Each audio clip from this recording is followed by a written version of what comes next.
TV Fortaleza, na Casa do Povo, a voz da cidadania.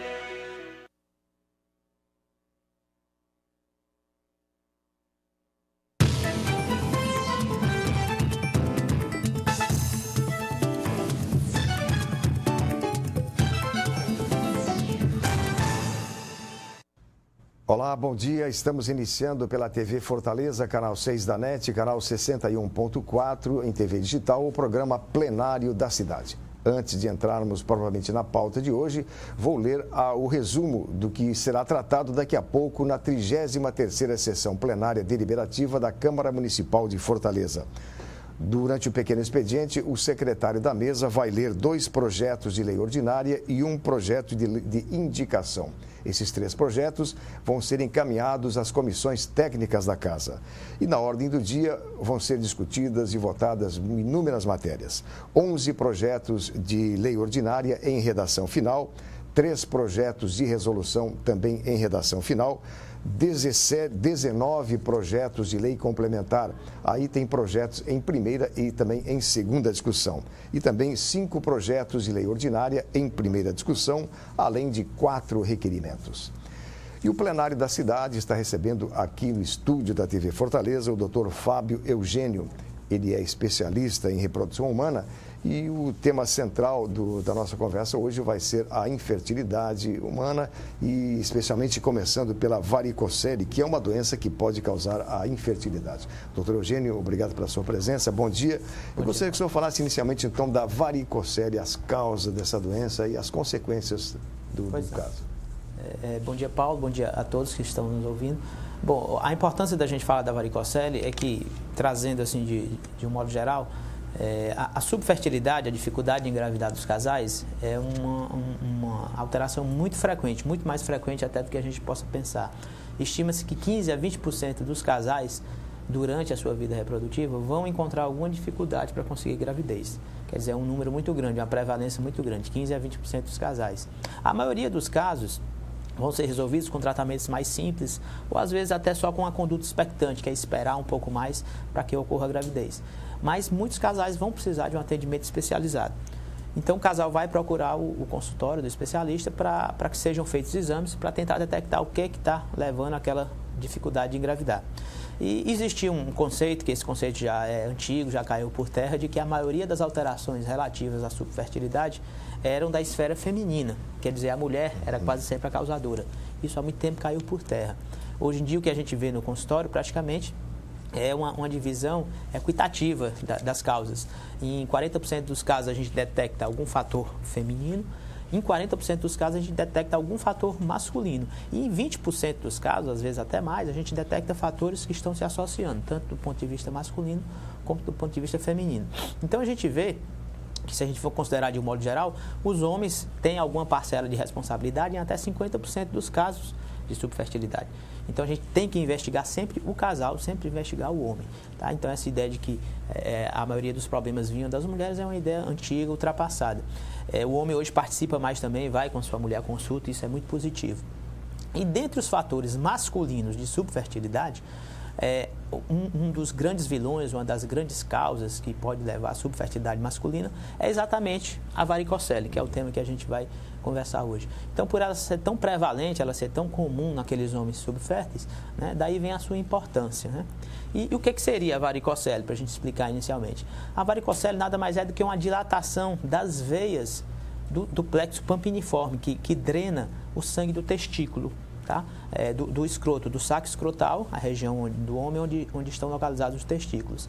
Então é uma varize, é tipo uma varize. Como a mulher também pode ter varize nas pernas, e a gente vê aquelas veias dilatadas na perna da mulher, e a mulher pode ter problemas decorrentes disso aí, no caso do homem pode haver essa dilatação das veias desse plexo que drena o testículo, então vão formar também veias dilatadas da mesma maneira, inclusive pode ser vista, se o homem tem uma varicocele, importante isso o urologista ao examinar vê diretamente, é um exame simples, aquelas veias dilatadas. Tá? O que é que essas veias dilatadas têm a ver então com a infertilidade? Pronto, vamos explicar. O testículo, o saco escrotal, ele não está ali por acaso. O testículo ele precisa ficar numa temperatura corporal abaixo da temperatura normal precisa ficar numa temperatura abaixo da temperatura corporal. Por quê? Porque a temperatura elevada, ela prejudica a formação do espermatozoide. O espermatozoide, para ser produzido de uma maneira adequada e com sua plena funcionalidade, ele deve ser produzido com a temperatura por volta de 35 graus centígrados, ou seja, em torno de 2 graus abaixo da nossa temperatura corporal normal, que é em torno de 36,8, 37. Ou seja, o testículo existe para que o saco escrotal existe para que o testículo fique afastado do corpo e numa temperatura menor que do corpo.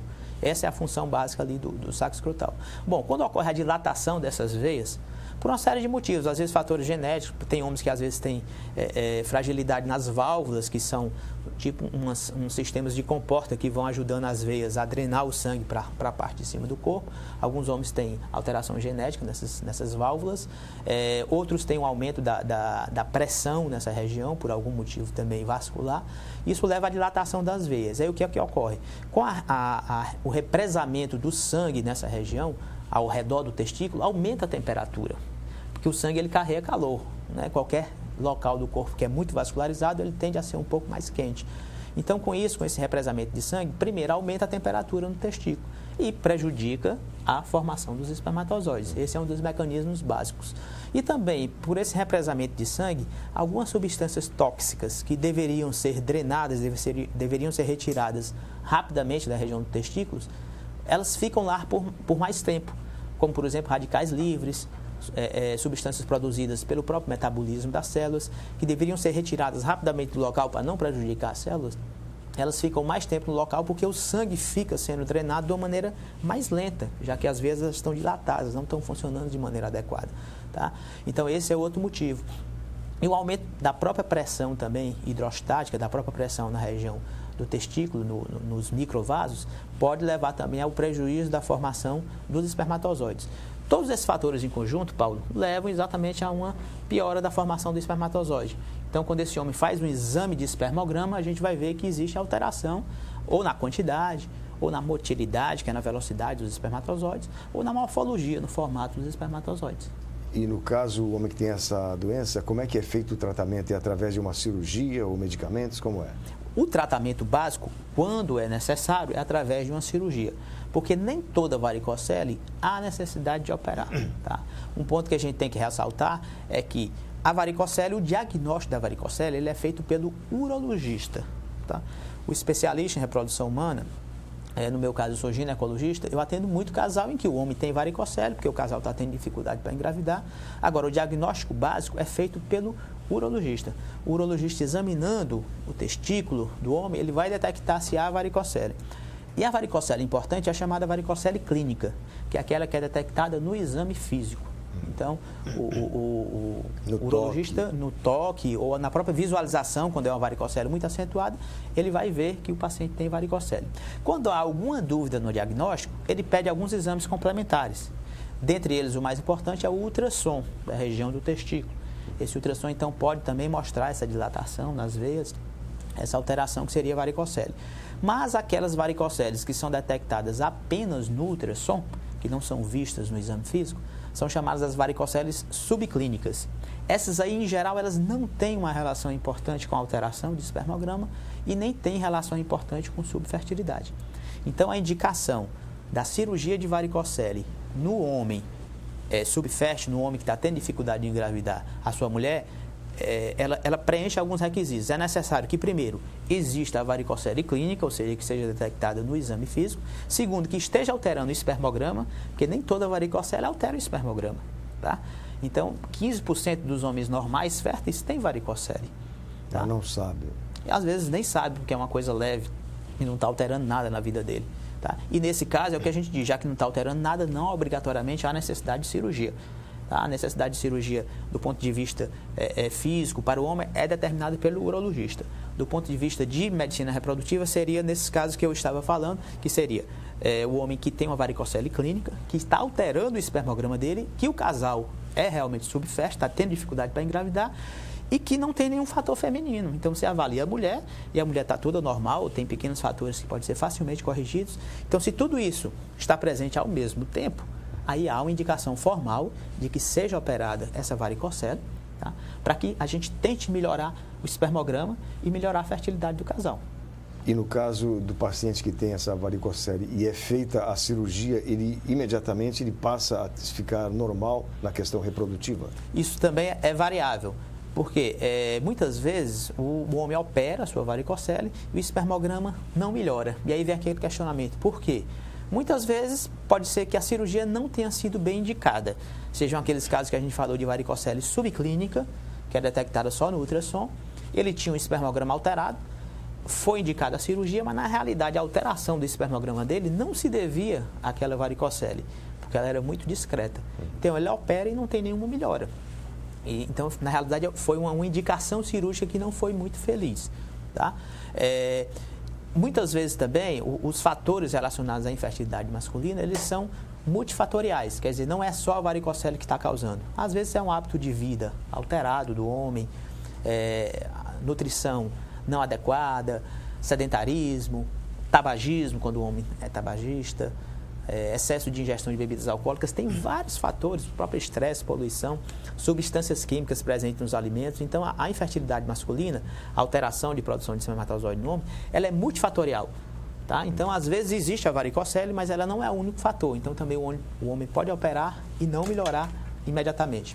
Outro detalhe, o ciclo de produção do espermatozoide no homem, ele dura em torno de 70 dias. Ou seja, em torno de 70 dias, o homem faz uma renovação completa de todos os seus espermatozoides. Então, quando se faz uma cirurgia de varicocele, tem que se esperar uns 2 a 3 meses para se fazer o primeiro espermograma e ver o grau de melhora. E a posteriori, com 3 meses seguintes, ou seja, com 6 meses da cirurgia, repetir um novo espermograma. Porque, às vezes, essa melhora ela é gradual. Então, todos esses cuidados têm que ser tomados, no caso da indicação cirúrgica.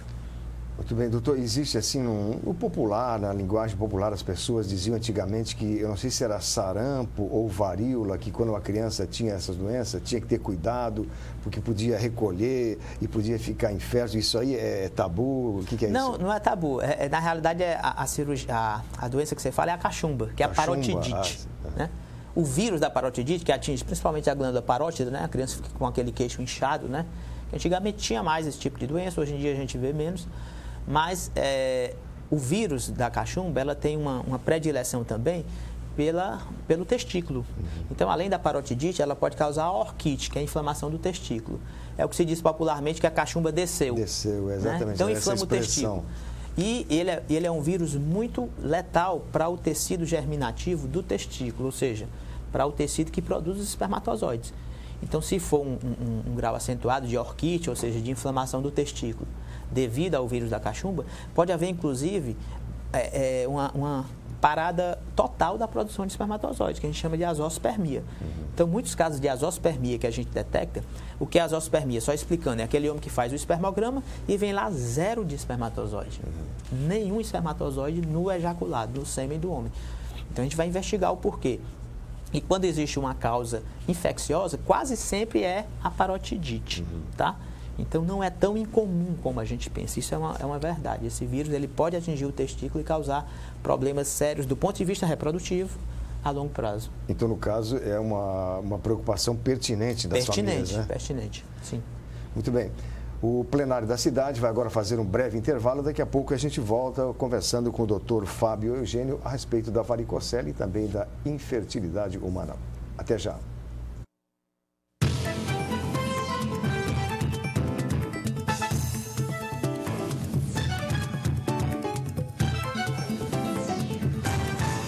Saúde é bom saber. Como prevenir as hepatites B e C? Use camisinha. Não compartilhe escovas de dentes, lâminas de barbear ou de depilar, materiais de manicure, seringas e agulhas e materiais para tatuagens ou piercings. Ministério da Saúde. Brasil, um país de todos.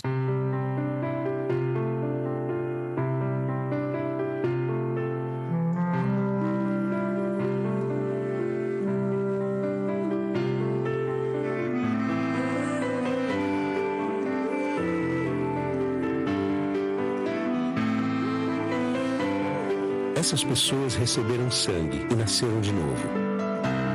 Quando você doa sangue, faz alguém nascer de novo.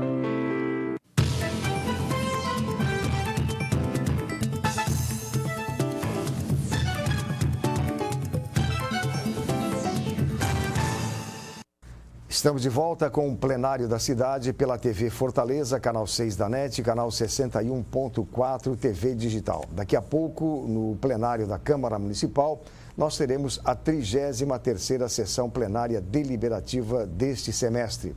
E durante o pequeno expediente, o secretário da mesa vai ler 2 projetos de lei ordinária e um projeto de indicação. Após a leitura, esses projetos serão encaminhados às comissões técnicas da Casa. E na ordem do dia vão ser discutidos e votados inúmeros projetos. E teremos 11 projetos de lei ordinária que vão ser discutidos em redação final e 3 projetos de resolução também em redação final. E mais 19 projetos de lei complementar, aqui projetos em primeira e segunda discussão. E também 5 projetos de lei ordinária em primeira discussão, além de 4 requerimentos. E nós voltamos aqui conversando com o Dr. Fábio Eugênio a respeito da varicocele e da infertilidade humana. Doutor, o senhor discorreu muito bem no primeiro bloco a respeito da varicocele e todas aquelas consequências. E eu lhe pergunto o seguinte, e no caso, quando um homem tem essa doença, é feito o tratamento e mesmo assim ele não consegue o objetivo de fertilizar a esposa, qual é o procedimento? Perfeito. Como a gente falou, existe aquela indicação específica da cirurgia da varicocele e que, reforçando o que a gente também já comentou, esse tipo de tratamento, a cirurgia em si, é feito pelo urologista. Quer dizer, o paciente tem que procurar também o seu urologista para fazer esse diagnóstico, esse tratamento. É uma cirurgia que é relativamente simples, com incisão inguinal, uma incisão na região inguinal, tá? Em que o urologista vai praticamente fazer o quê? A ligadura daquela veia que está dilatada. Vai retirar aquela veia que está dilatada, tentando preservar ao máximo os outros vasos, as artérias, os vasos linfáticos, para não comprometer a produção dos espermatozoides.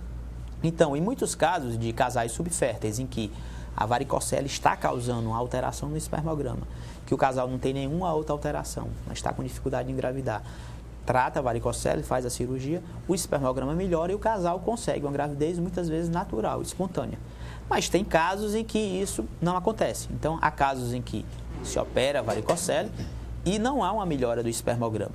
Ou tem casos também em que se opera a varicocele e melhora o espermograma e o casal, mesmo assim, não consegue engravidar. Porque também a subfertilidade, muitas vezes, a maioria das vezes, envolve múltiplos fatores. Então, nesses casos, primeiro, é importante investigar isso até antes de indicar a cirurgia, tudo aquilo que a gente falou. Será que tem outros fatores relacionados à parte masculina que possam estar comprometendo a produção de espermatozoide nesse homem? Então, alterações de hábitos de vida, como hábitos que sabidamente são muito prejudiciais à produção do espermatozoide, como o tabagismo, que a gente falou, a ingestão em grande escala de bebida alcoólica. Hoje em dia, inclusive, uma coisa interessante a falar, é que o espermograma do homem, hoje em dia, é muito pior do que era antigamente. Então, isso já é uma evidência científica. Pior em que sentido? Pior. Hoje em dia, se o homem faz um espermograma, fez-se um estudo comparando o espermograma de homens do século passado, tá? Do século XX, com homens agora do século XXI, em relação à quantidade e motilidade dos espermatozoides. E hoje a gente tem um espermograma até 30% pior, envolvendo, assim, em geral, todos os parâmetros. Por quê? Provavelmente por causa desses múltiplos fatores.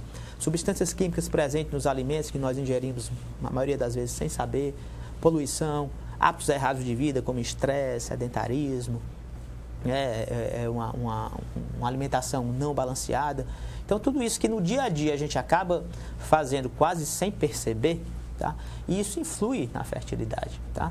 Então, o homem hoje ele é menos fértil do que ele era no século passado. Então, esse é um dado, independente de ter varicocele ou de ter qualquer outra coisa, tá? Então, a gente tem que considerar sempre esse caráter multifatorial. Então, muitas vezes, operando a varicocele e não melhorando o espermograma, ou operando a varicocele, havendo a melhora no espermograma, mas mesmo assim o casal não conseguindo a gravidez, a gente tem que abordar todos esses fatores. E também entra, nesse caso, dependendo da idade da mulher, dependendo se outros problemas femininos estão alterando a fertilidade, dependendo do tempo que o casal está tentando engravidar também, aí entram os tratamentos de reprodução assistida. Os tratamentos de reprodução assistida, basicamente, a inseminação intrauterina e a fertilização in vitro, são métodos em que, em laboratório, a gente consegue melhorar a seleção do espermatozoide. E com isso a gente pode superar essas pequenas alterações de espermograma que possam haver. Tá? Então, por exemplo, no caso de um tratamento de inseminação, a gente vai fazer um preparo laboratorial do sêmen para tentar melhorar a qualidade e colocar esse sêmen dentro do útero da mulher. Então, se mesmo com a cirurgia da varicocele não houve uma melhora do espermograma, mas o homem pode se beneficiar dessa técnica para que o casal consiga uma gravidez. Tá? Da mesma maneira, se é uma alteração muito grave do espermograma e a inseminação não vai resolver, tem a fertilização in vitro. Na fertilização in vitro, hoje em dia, com pouquíssimos espermatozoides, a gente pode conseguir uma gravidez. Porque se realiza uma técnica chamada de ICSI, que é uma sigla em inglês que quer dizer injeção citoplasmática do espermatozoide. Então, nesse tipo de tratamento, que é uma fertilização in vitro, você capta o óvulo da mulher e você pega os poucos espermatozoides que o homem tem e você vai injetar diretamente um espermatozoide em cada óvulo para formar um embrião. E após o embrião formado, esse embrião é transferido para o útero da mulher. Então, é uma técnica que também pode ser utilizada nesses casos em que não houve melhora com os tratamentos mais simples. E no caso, todos esses tratamentos que o senhor acabou de mencionar, a gente sabe que existem, então, mas eles existem também, no caso, no SUS, para as pessoas que não têm poder aquisitivo para pagar um tratamento desses? De maneira muito limitada, infelizmente. Limitada, né? De maneira muito limitada. Os tratamentos, digamos, mais simples, por exemplo, nos casos de subfertilidade de causa feminina, como distúrbios da ovulação. Se a mulher tem um distúrbio da ovulação, a gente precisa induzir a ovulação da mulher através de medicações. Esse tipo de tratamento, em geral, se consegue na rede pública, porque tem alguns ambulatórios de especialidade, principalmente em hospitais terciários, como Maternidade Escola, o Hospital César Carles, o Hospital Geral de Fortaleza, em que existem profissionais capacitados para fazer esse tipo de acompanhamento e tratamentos mais simples. Mas se o casal precisa fazer uma inseminação intrauterina, Paulo, aqui no Ceará não tem. No serviço público? No serviço público. Se precisa fazer uma fertilização in vitro no serviço público, aqui no Ceará não tem. Aliás, a nível de Brasil, pouquíssimos centros oferecem fertilização in vitro pelo SUS. Enquanto que a gente tem quase 200 clínicas particulares hoje de reprodução assistida no Brasil, eu acho que não tem 10 centros de fertilização in vitro públicas no Brasil. Para você ver uma demanda muito grande e o acesso é muito restrito. Assim, né? Agora, só para complementar, em relação à varicocele, sim, se a varicocele existe, se existe uma indicação cirúrgica, é aquilo que a gente disse, se é o principal fator que está causando subfertilidade no casal, esse homem, através do serviço público, ele pode conseguir operar sua varicocele, porque os serviços de urologia dos hospitais terciários, eles oferecem esse tipo de cirurgia. Agora, eu não sei se é do seu conhecimento, mas será que o Hospital da Mulher, que foi recentemente inaugurado, não vai suprir essa lacuna? O senhor tem conhecimento? Há uma ideia nesse sentido. Há uma ideia de haver um setor de reprodução humana no Hospital da Mulher. Público, mas, né? Público, tá? Mas inicialmente, pelo que eu entendi, o hospital começou a funcionar ainda em algumas especialidades clínicas e cirúrgicas, mas ainda não está todo implementado, né? O sistema vai ser colocado ao pouco. Há uma ideia de colocar, mas também já há uma ideia antiga de colocar no Hospital César Carles, um serviço relacionado à reprodução humana, mas ainda são ideias muito embrionárias. Do ponto de vista prático, o casal que precisa do SUS para um tratamento de fertilidade ainda fica extremamente desassistido. Não só aqui no Ceará, a nível do Brasil. Agora, doutor, eu notei que ao longo da entrevista o senhor falou inúmeras vezes de subfertilidade e nem praticamente não falou em infertilidade. É um otimismo da sua parte, o que é? Eu acho que é um termo, infertilidade, é um termo, no meu entender, que estigmatiza muito o casal, tá? Com os avanços que houve da medicina reprodutiva ao longo dos últimos anos, principalmente quando se desenvolveu a técnica da fertilização in vitro, que foi em 1978 na Inglaterra, né, quando nasceu o primeiro bebê de proveta, que foi a Louise Brown. Que já teve um filho, né? Que já teve um filho em parto natural e engravidou naturalmente, né? Que também um dos mitos da reprodução assistida era saber se aqueles bebês nascidos de proveta, de fertilização in vitro, iriam ser férteis no futuro, né? Isso aí já está estabelecido que caiu sim. Por terra, já né? Caiu por terra. Então, assim, houve um avanço fantástico da tecnologia da medicina reprodutiva e hoje, graças a esses avanços, a gente consegue resolver praticamente todos os casos de dificuldade de engravidar do casal. Então, você rotular um casal como infértil, eu acho, é estigmatizar um casal desnecessariamente. porque a maioria dos casos você vai conseguir resolver. E na realidade não existe uma infertilidade, não existe uma incapacidade de conceber. Existe na realidade uma subfertilidade, uma diminuição daquele casal, da capacidade daquele casal de conseguir uma gravidez. Uma sub que acaba prejudicando a geração de um filho, né? A geração do filho. Às vezes a dificuldade de conseguir engravidar, às vezes a dificuldade de conseguir segurar essa gravidez até os 9 meses. Então seria uma subfertilidade, mas que pode ser corrigido a enorme maioria das vezes. Muitas vezes com tratamento simples, como a gente falou, ou com a ajuda dos recursos tecnológicos da medicina reprodutiva, da inseminação, da fertilização. Dentro desses termos também digamos, que determinam a dificuldade de engravidar do casal, tem um termo que eu acho ainda mais forte, que era utilizado antigamente, que é a esterilidade. É dizer, esse casal tem uma esterilidade conjugal, né? E esterilidade é a incapacidade absoluta de conceber. Zero, né? Zero. Né? E praticamente também isso hoje não existe mais. Talvez há um século atrás existiam casos em que não eram resolvidos pela medicina. Hoje em dia mais não. Então acho que até os próprios termos eles têm que evoluir. Então da esterilidade passaram para a infertilidade, que é um pouquinho mais ameno, mas mesmo assim eu acho que é muito estigmatizante. Eu prefiro usar o termo subfertilidade. Isso aí já está sendo também utilizado um pouco mais frequentemente pelas próprias sociedades, pelos livros textos, pelos papers, pelos trabalhos científicos, o termo subfertilidade, porque eu acho que representa melhor o que aquele casal tem. É uma dificuldade temporária, às vezes só temporária de conceber, mas que logo pode ser resolvido. Exatamente. E a gente vê, né, o avanço extraordinário da medicina, e essa sua área é uma das áreas em que o avanço foi extraordinário, né? O que se conseguiu no século XX, a partir do século XX, né? Sem dúvida. Sem dúvida, apesar de que, como a gente falou, o primeiro bebê de proveta nasceu em 1978, então tem 34 anos a Louise Brown. Em medicina, 34 anos é muito pouco tempo, mas nesse tempo, o avanço que houve realmente foi avassalador, foi muito grande. Hoje em dia a gente já está conversando acerca da detecção de doenças genéticas no embrião antes de se transferir para o útero. São situações em que o casal tem uma doença genética e não quer que o bebê nasça com aquela doença, logicamente. E a gente pode fazer para esse casal um tratamento em que antes de colocar o embrião no útero, a gente detecte, estude todo o genoma daquele embrião para saber se tem aquela doença genética ou não. E assim a gente conseguir que o casal tenha com segurança uma gravidez de um bebê completamente saudável. Então isso aí já é uma realidade para muitas doenças. Quando se começou a fazer fertilização in vitro, a chance de gravidez nos tratamentos não passava dos 10% a 15% por tentativa, quer dizer, o casal teria que fazer inúmeras tentativas para conseguir um sucesso. Hoje em dia, em 2012, 2013, nos casos digamos assim, nos melhores casos, que são aquelas pacientes até 35 anos, porque o fator principal, Paulo, é principalmente o fator idade feminina, que reflete a qualidade do óvulo. Esse é o principal fator, digamos assim, de sucesso no tratamento de reprodução. Por isso a gente sempre alerta as mulheres, né? Não demorem muito para tentar engravidar. Procurem engravidar cedo. De preferência ter o seu primeiro filho até os 30 anos. Né? Nunca deixar para depois dos 35 a primeira gravidez. Né? Então, voltando ao que a gente estava falando, nos casos de pacientes até 35 anos, em que no tratamento sejam produzidos embriões de excelente qualidade, a gente consegue 70% até 70% de chance de gravidez com um tratamento. Então, em alguns anos passou de 10%, 15% para 60%, 70%. Certamente, dentro em breve, a gente vai conseguir melhores chances de gravidez ainda, e o objetivo é esse, que o casal faça só um tratamento e já consiga a sua gravidez de um bebê saudável. Esse é o grande objetivo da medicina reprodutiva.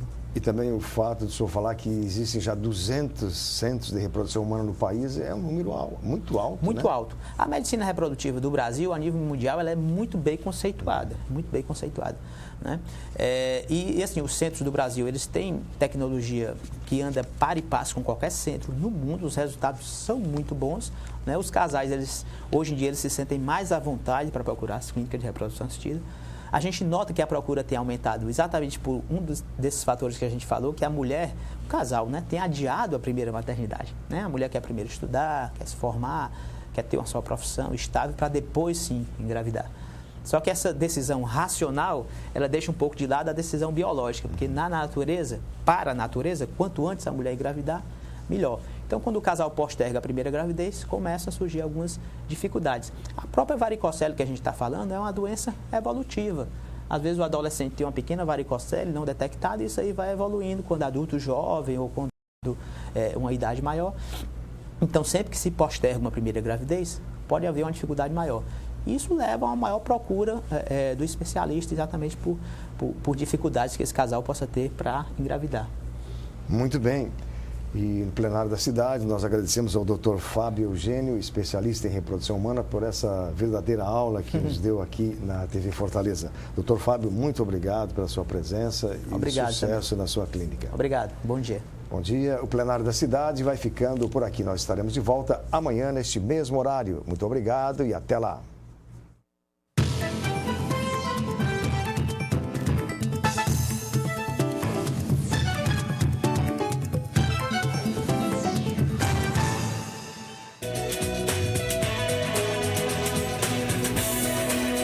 TV Fortaleza, na Casa do Povo, a voz da cidadania. Quando você coloca o seu nome em algo, vira compromisso. Desde que foi criado, o Conselho Nacional de Justiça trabalha para assegurar mais transparência, agilidade e eficiência ao judiciário. Dentre os compromissos assumidos para este ano,